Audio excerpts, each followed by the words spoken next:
駛期間被鐵通擊中，鐵後擊中巴士。城巴又話，車長喺危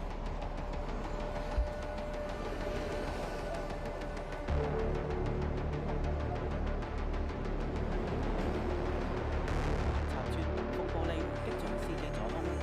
有乘客話，巴士駛離轉乘站大約500米之後，就聽到一聲巨響。清醒，所以就係話有冇人可以幫下佢？佢就係話有冇人可以幫我？我就係話咩事咯，就係問佢咩事。我話原來咁大鑊，跟住之後我話你慢慢停咗個車，我咪幫你打電話撥。事發喺星期一下晝5點幾，涉事967號線城巴駛經大欖隧道轉乘站嘅時候，呢支大約1.5米長嘅鐵通擊中巴士車頭，鐵通玻璃，並且係擊中司機左邊胸口。救護員到場嘅時候，司機仍然清醒，獲送往博愛醫院。